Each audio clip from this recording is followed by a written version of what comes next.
तो बच्चों अपना जो रैपिड रिवीजन चली हुई है उसमें जो अपना लाइफ प्रोसेस चैप्टर है वो स्टार्ट कर रहे हैं।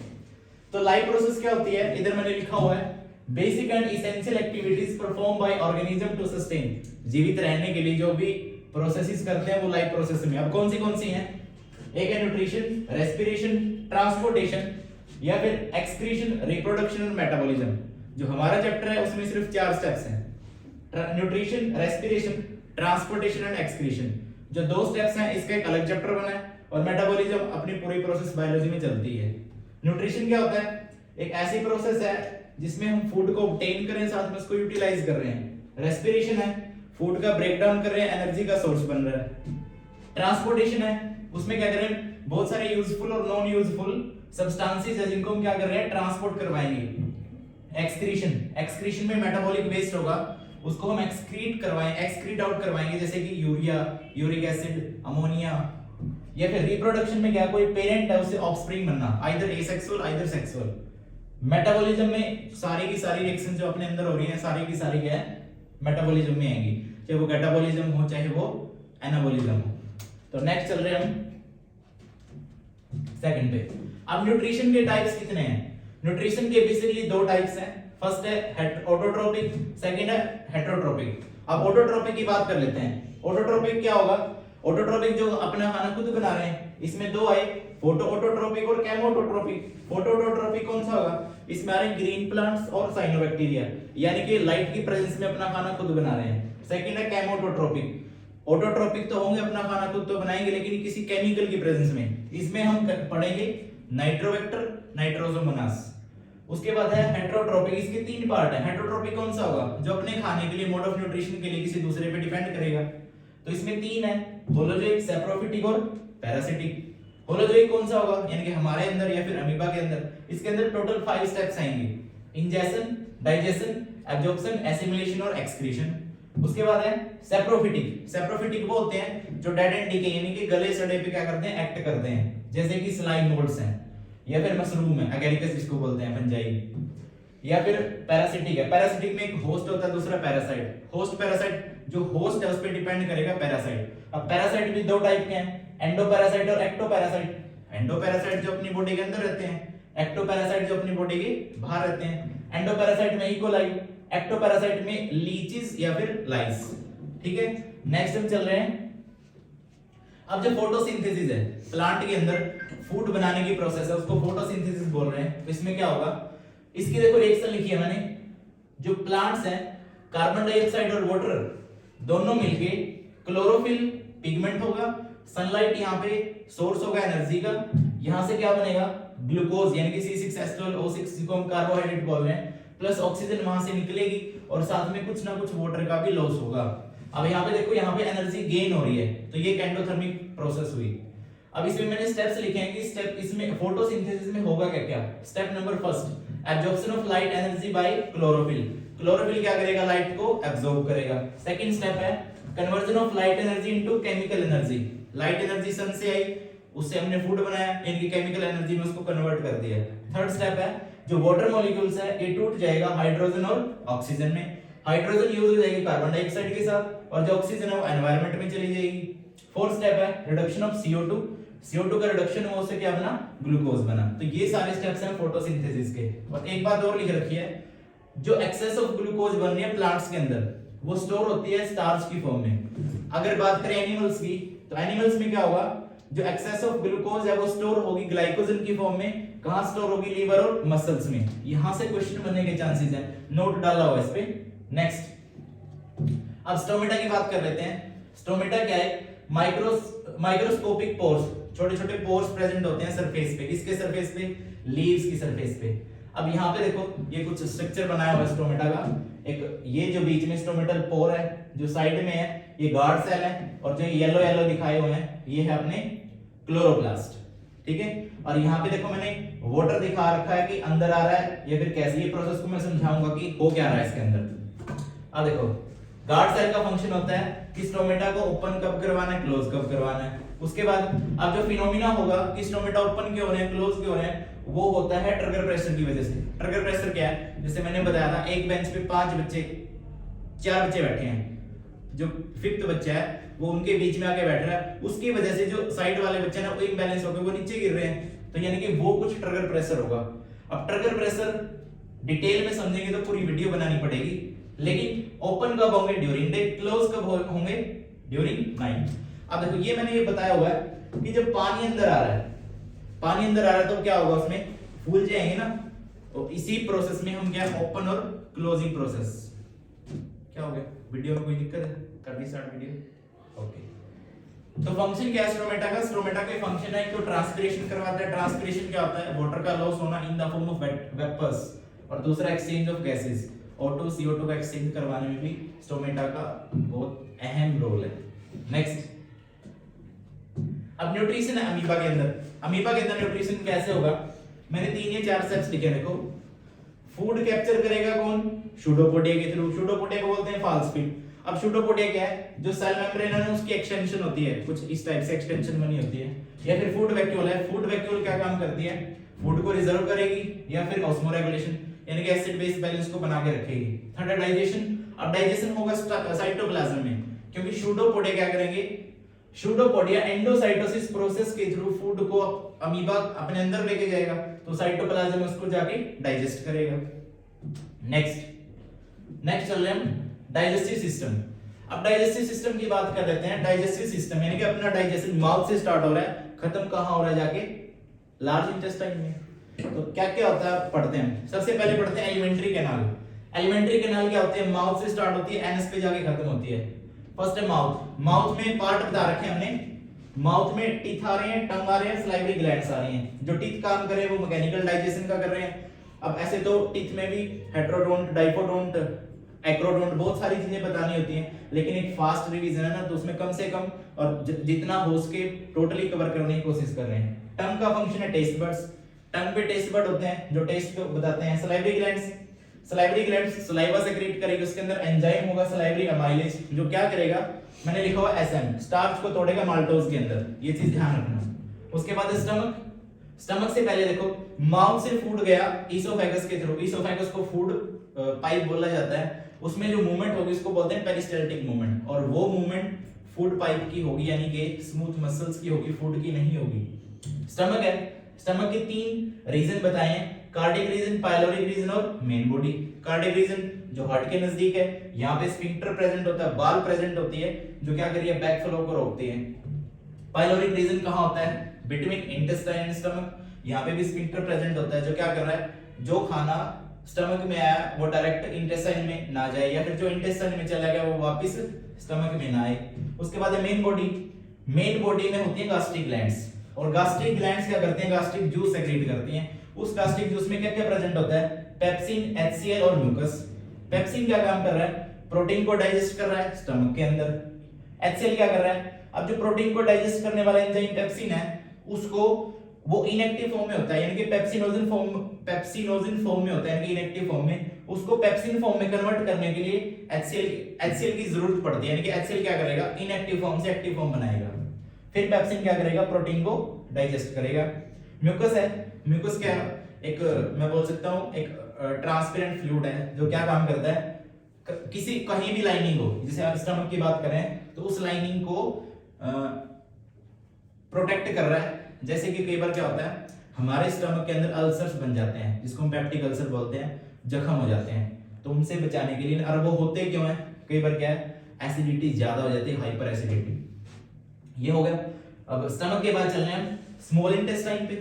स्मॉल इंटेस्टाइन में विलाई, लीवर, पैनक्रियाज। जो विलाई है वो क्या करती है? फूड एब्जॉर्प्शन का काम करेगी। लीवर है, लीवर इमल्सिफाई करता है किसको? फैट को। फैट को इमल्सिफाई करने का मतलब क्या हुआ? या फिर फूड को इमल्सिफाई करने का मतलब क्या हुआ? ब्रेक डाउन करना। उसके बाद पैनक्रियाज। पैनक्रियाज क्या कर रही है? पैनक्रियाज सेक्रेट करती है पैनक्रियाटिक जूस, और पैनक्रियाटिक जूस के पास पैनक्रियाटिक अमाइलेज एंजाइम होता है, वो कार्बोहाइड्रेट को तोड़ेगा। ट्रिप्सिन एंजाइम होता है, वो प्रोटीन को तोड़ेगा। कहां? स्मॉल इंटेस्टाइन में। लाइपेज एंजाइम होता है, वो इमल्सिफाई करेगा फैट को। ठीक है। अगर ये पूछा जाए कि लीवर के पास कितने एंजाइम होते हैं? कोई एंजाइम नहीं होता, नो एंजाइम। लार्ज इंटेस्टाइन है। लार्ज इंटेस्टाइन क्या करता है? मेजर रिजर्वायर है इसका, वाटर को एब्जॉर्ब करने का। रीएब्जॉर्ब मत लिखना, वाटर को एब्जॉर्ब करने का रिजर्वायर है लार्ज इंटेस्टाइन। ठीक है। उसके बाद इसमें रेक्टम और एनस। तो NS पे खत्म होती है एलिमेंट्री कैनाल। उसके बाद नेक्स्ट हम चल रहे हैं रेस्पिरेशन। अब रेस्पिरेशन मैंने बोला था कि फूड को क्या करना है, फूड से एनर्जी लेनी है। अब उसका वे क्या है, हम अभी पढ़ रहे हैं ग्लाइकोलिसिस पाथवे। ग्लाइकोलिसिस पाथवे में क्या होगा, ग्लूकोज है उसका ब्रेकडाउन होगा।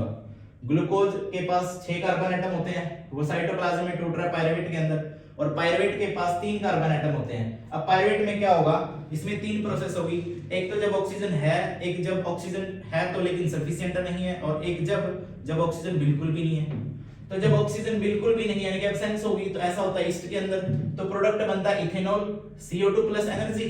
अब जो इथेनॉल है, इथेनॉल में 2 कार्बन होते हैं और 1 कार्बन ये रहा, हो गए 3 कार्बन प्लस एनर्जी। देखो मैंने सब में एनर्जी प्लस कर रखी है, इसका मतलब यहाँ पे एनर्जी रिलीज हो रही है। और रेस्पिरेशन एक एक्सोथर्मिक प्रोसेस है, लिखा भी हुआ है। अगर ऑक्सीजन की कमी हो रही है, ऐसा होता है मसल्स के अंदर, जब हम ज्यादा एक्सरसाइज कर लेते हैं तो वहां पे लैक्टिक एसिड प्रोड्यूस हो जाता है, साथ में एनर्जी रिलीज हो रही है। या फिर ऑक्सीजन की प्रेजेंस, जब ऑक्सीजन होती है, ऐसा होता है माइटोकॉन्ड्रिया के अंदर। माइटोकॉन्ड्रिया क्या बोलते हैं, पावर हाउस ऑफ सेल। तो यहाँ पे CO2 plus H2 plus energy, यानी कि ये अपना क्या बनते हैं, प्रोडक्ट बनते हैं। एक बात और यहाँ से ध्यान से सुनो, जो एनारोबिक रेस्पिरेशन है, एनारोबिक मतलब जो ऑक्सीजन के एब्सेंस में हो रहा है, यानी कि यहाँ भी ऑक्सीजन नहीं है, यहाँ है तो लेकिन सफिशिएंट नहीं है, तो इनको मैं ले लूंगा किसमें, एनारोबिक में, इसको ले लूंगा मैं एरोबिक में। तो ध्यान से देखो, एनारोबिक में जो एंड प्रोडक्ट बना है वो क्या क्या बना, इथेनॉल, लैक्टिक एसिड और CO2। लेकिन जो एरोबिक है उसमें जो एंड प्रोडक्ट है वो क्या बना है, CO2 एंड वाटर। ब्रीथिंग और रेस्पिरेशन में क्या डिफरेंस होता है पूछ लेते हैं। ब्रीथिंग एक फिजिकल प्रोसेस है, इसमें सांस ले रहे हैं, इनहेलेशन एक्सहेलेशन जस्ट होता है। रेस्पिरेशन एक केमिकल प्रोसेस है, जो ब्रीथिंग है वो लंग्स में होता है, जो रेस्पिरेशन है वो सभी सेल्स के अंदर होता है। ब्रीथिंग में एक पैसिव प्रोसेस है, इसमें कोई एनर्जी नहीं लगती, सिंपल डिफ्यूजन हो सकता है। रेस्पिरेशन में एक एक्टिव प्रोसेस है, इसमें पाथवे हमें फॉलो करने पड़ते हैं। नेक्स्ट, अब ह्यूमन रेस्पिरेशन है, हम सांस ले रहे हैं तो ऑक्सीजन कहां से जा रही है, या CO2 बाहर कैसे आ रही है। तो सबसे पहले नोस्ट्रिल है, इनको नोस्ट्रिल बोल रहे हैं, फिर यहाँ पे नेजल चैम्बर, फिर उसके बाद फेरेंक्स, फिर लेरेंक्स, फिर ट्रेकिया, ब्रोंकियाई, ब्रोंकियोल्स, एल्वियोलाई और ब्लड। एल्वियोलाई और ब्लड यहाँ पे जाके एक्सचेंज होता है किसका, ऑक्सीजन का और CO2 का। ऑक्सीजन यहाँ पहुंच गई, यहाँ से CO2 बाहर निकलेगी। अब इसमें 2 प्रोसेस मैंने बताई, इनहेलेशन एंड एक्सहेलेशन। इनहेलेशन में हम सांस ले रहे हैं, एक्सहेलेशन में हम सांस छोड़ रहे हैं। इनहेलेशन में क्या होगा, जो डायफ्राम होगा ना, डायफ्राम क्या होगा, वो डाउनवर्ड होगा और फ्लैट हो जाएगा, ऐसे होता है। जब सांस ले रहे हैं वो ऐसे हो जाता है, जब सांस छोड़ रहे हैं वो ऐसे हो जाता है, इसको डोम से बोलते हैं। एक्सहेलेशन, डायफ्राम अपवर्ड होगा प्लस डोम से ऐसे हो जाएगा। इनहेल कर रहे हैं वो ऐसे हो जाता है, ठीक है। उसके बाद नेक्स्ट है ट्रांसपोर्टेशन है। ट्रांसपोर्टेशन में हम क्या करते हैं, कुछ यूजफुल और कुछ नॉन यूजफुल या फिर अनयूजफुल जो सब्सटेंसेस हमको क्या कहते हैं, ट्रांसपोर्ट करवाते हैं। ट्रांसपोर्ट करवाने के लिए ऑर्गन अपने पास कौन सा है, हार्ट है। अब ट्रांसपोर्टेशन कौन कौन करवा सकता है, प्लाज्मा, आरबीसीज, डब्ल्यूबीसीज, प्लेटलेट्स। हमारे ब्लड के अंदर 55% क्या होता है प्लाज्मा, 45% क्या होते हैं फॉर्म्ड एलिमेंट्स। फॉर्म्ड एलिमेंट्स में आते हैं आरबीसीज, डब्ल्यूबीसीज एंड प्लेटलेट्स। तो जो प्लाज्मा है वो क्या कर रहा है, फूड को डाइजेस्ट कर रहा है, उसके थ्रू ऑक्सीजन का ट्रांसपोर्ट करवा रहा है। आरबीसीज हैं, आरबीसीज में हीमोग्लोबिन होता है। अब हीमोग्लोबिन क्या करेगा, हीमोग्लोबिन ऑक्सीजन के साथ बाइंड अप करेगा तो ऑक्सी हीमोग्लोबिन बनाएगा, यानी कि पूरी बॉडी के अंदर ऑक्सीजन को पहुंचाने का काम कर रहा है। और एक बात और याद रखना, जब हीमोग्लोबिन के साथ CO2 बाइंड कर रही है तो बहुत सारे बच्चे उसको बोलते हैं कार्बोक्सी हीमोग्लोबिन, वो गलत हो जाएगा। कार्बोक्सी हीमोग्लोबिन तब बनता है जब Hb हीमोग्लोबिन के साथ CO कार्बन मोनोऑक्साइड बाइंड करती है। तो हीमोग्लोबिन के साथ जब CO2 बाइंड करेगी तो वो बनेगा कार्ब अमीनोग्लोबिन, ठीक है। उसके बाद डब्ल्यूबीसीज क्या करती हैं, पैथोजन से बचाती हैं, एंटीबॉडी सेक्रेट करती हैं, बनाती हैं। प्लेटलेट्स, क्लोटिंग ऑफ ब्लड का क्लोट यानी कि नॉन स्टॉप ब्लीडिंग केस पड़ा है ना। लिम्फ क्या कर रहा है, लिम्फ को हम टिश्यू फ्लूइड बोलते हैं, या फिर फैट को ट्रांसपोर्ट करता है। कई बार क्या होता है, ब्लड वेसल से जो अपना ब्लड है वो फ्लो कर रहा है, उसमें से जो फैट है, जो फूड है या फिर कुछ इसेंशियल मिनरल्स हैं वो इंटरसेलुलर स्पेस के अंदर आ जाते हैं, दोबारा से उनको ब्लड वेसल्स में ले जाने का काम कौन कर रहा है, लिम्फ कर रहा है। इस चीज का ध्यान रखना। नेक्स्ट हम चल रहे हैं ब्लड वेसल्स। ब्लड वेसल्स कौन सी है, arteries, veins and capillaries. Arteries क्या काम कर रही हैं, ब्लड को हार्ट से दूर लेके जाते हैं, कौन से ब्लड को, ऑक्सीजनेटेड को। वेन्स क्या काम कर रही हैं, डीऑक्सीजनेटेड ब्लड को हार्ट की तरफ लेके आती हैं। लेकिन जो कैपिलरीज है, जहां पे आर्टरीज आगे जाके आर्ट्रियोल्स बनाती हैं, वेन्स आगे जाके वेन्यूल्स बनाती हैं, तो वो कहीं ना कहीं पे जाके मिलती हैं, जंक्शन बनाती हैं, उनको बोलते हैं कैपिलरीज। तो आर्टरीज ऑक्सीजनेटेड ब्लड कैरी करती है, वेन्स डीऑक्सीजनेटेड ब्लड कैरी करती है, और कैपिलरीज दोनों टाइप का ब्लड कैरी करती है।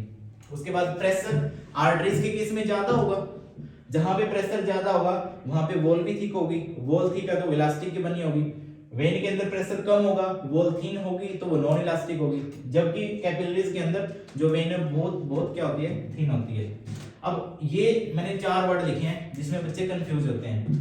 आर्टरीज का मतलब है जो ऑक्सीजनेटेड ब्लड को लेके जा रही है हार्ट से दूरियन के बॉडी ऑर्गन तक, लेकिन आर्टरीज के सामने मैंने पल्मोनरी वर्ड लगाया तो फंक्शन रिवर्स हो गया, चेंज हो गया। वो कर रही है डीऑक्सीजनेटेड ब्लड को हार्ट से लंग्स की तरफ लेके जा रही है। वेन्स क्या काम कर रही है, डीऑक्सीजनेटेड ब्लड को कैरी कर रही है। पल्मोनरी वेन्स क्या कर रही है, ऑक्सीजनेटेड ब्लड को लंग्स से हार्ट तक लेके जा रही है। इस चीज को नोट कर लेना। उसके बाद है एक हार्ट का स्ट्रक्चर बनाया है समझने के लिए, सुनो ध्यान से। 4 चैम्बर होती है, right atrium, right ventricle, left atrium, left ventricle. इन दोनों के बीच में ट्राइकस्पिड वॉल होती है, इन दोनों के बीच में बाइकस्पिड वॉल होती है। ठीक है, ये वाली बनाई मैंने सुपीरियर वेना कवा और ये वाली बनाई मैंने इंफीरियर वेना कवा। समझाने के लिए अगर 3D फॉर्म में डायग्राम देखेंगे तो इस टाइप का नहीं होता। उसके बाद यहाँ पे मैंने लगाई पल्मोनरी आर्टरी और यहाँ पे पल्मोनरी वेन। ठीक है, सुपीरियर वेना कवा, इंफीरियर वेना कवा राइट एट्रियम में डीऑक्सीजनेटेड ब्लड को लाएगी, वो ब्लड यहाँ से यहाँ आएगा। ये बोल क्या करेंगे, यहाँ जो ब्लड आया वो वापस से राइट एट्रियम में ना जाए, यहाँ से ब्लड पल्मोनरी आर्टरीज के थ्रू लंग्स में जाएगा, लंग्स उसको क्या करेगा, प्यूरिफाई करेगा, एक्सचेंज करेगा। तो यहाँ से जो ऑक्सीजनेटेड ब्लड है पल्मोनरी वेन के थ्रू कहाँ पे गया, लेफ्ट एट्रियम में। लेफ्ट एट्रियम से कहाँ गया, लेफ्ट वेंट्रिकल में। लेफ्ट वेंट्रिकल से यहाँ पे क्या प्रेजेंट होगा, यहाँ पे प्रेजेंट होगा अयोटा। अयोटा के थ्रू कहाँ जाएगा, पूरी बॉडी के अंदर चला जाएगा। ठीक है, इसको बोलेंगे अयोटा। बात क्लियर है। अब इसी का मैंने फ्लो चार्ट बनाया है, तो देखो कैसे। अब कंप्लीट सर्कुलेशन है।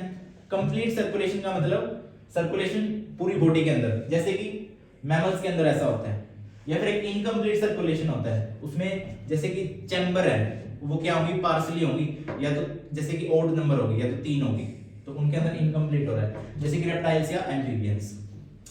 और हम बात कर लेते हैं जो सिंगल सर्कुलेशन है, वन टाइम सर्कुलेशन है। बात करें डबल सर्कुलेशन की, ये फ्लो चार्ट उसी का बनाया है, जो अभी हार्ट का जो डायग्राम या फिर स्ट्रक्चर देखा था उसमें से ब्लड कैसे कैसे पास हो रहा है। देखो बॉडी है, body deoxygenated blood superior vena कवा, इंफीरियर वेना कवा के थ्रू राइट एट्रियम में लाई। राइट एट्रियम राइट वेंट्रिकल के बीच में ट्राइकस्पिड वॉल है।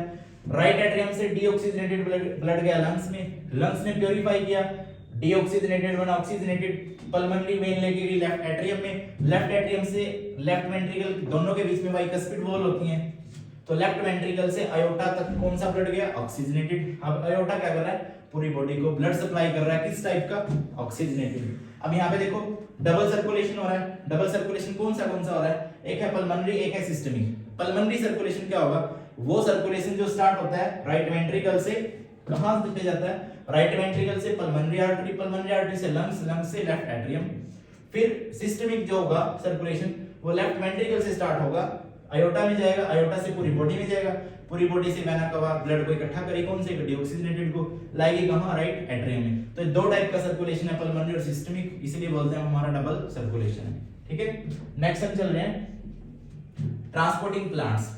प्लांट्स में ट्रांसपोर्टेशन के लिए वस्कुलर टिश्यूज होते हैं। वस्कुलर टिश्यूज में जाइलम और फ्लोएम। जाइलम क्या काम कर रहा है, मिनरल्स और वाटर को ट्रांसपोर्ट कर रहा है, और जाइलम में एक ही डायरेक्शन होती है, नीचे से ऊपर जा रहे हैं तो यूनिडायरेक्शनल है, और ये एक पैसिव प्रोसेस है, इसमें डिफ्यूजन या फिर रूट प्रेशर की हम हेल्प लेंगे, या फिर रूट प्रेशर या फिर डिफ्यूजन की वजह से होगा, इसमें कोई एक्टिव प्रोसेस को एनर्जी नहीं लगेगी।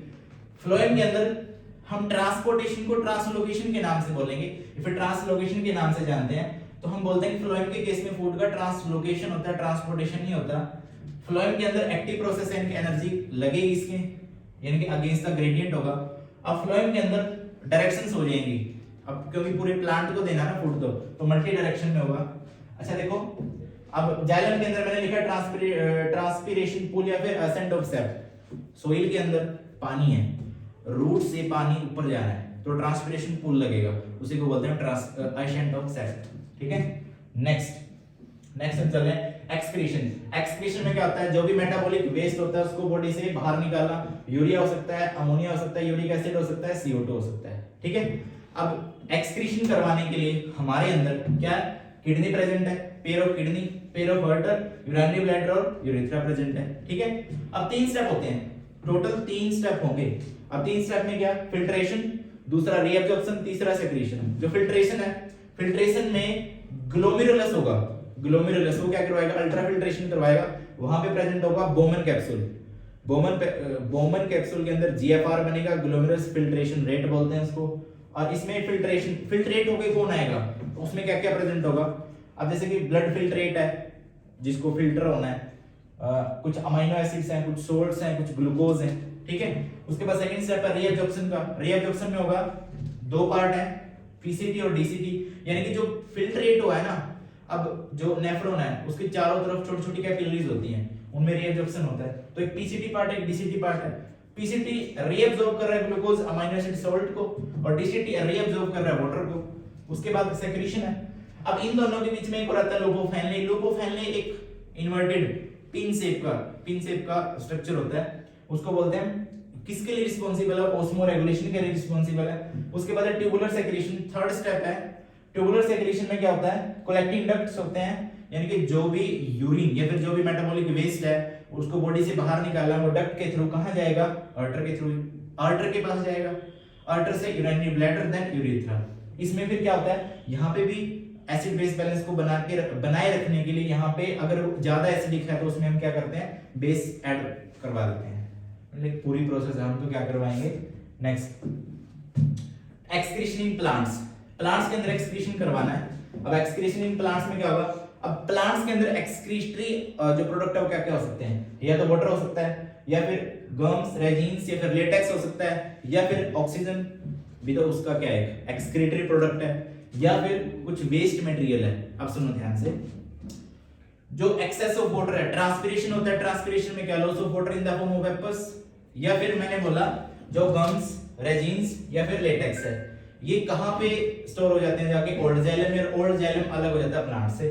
उसके बाद कुछ वेस्ट मटेरियल है वो डायरेक्ट सेलुलर वैक्यूल्स या फिर डायरेक्ट सॉइल के अंदर चला जाता है। कुछ ऑक्सीजन और CO2 लेते हैं, ऑक्सीजन छोड़ते हैं स्टोमेटा के थ्रू। और अगर ये PDF कुछ इस टाइप के नोट्स चाहिए तो टारगेट पॉइंट क्लासेस, ये नंबर लिखा हुआ है यहाँ पे मैसेज कर सकते हैं।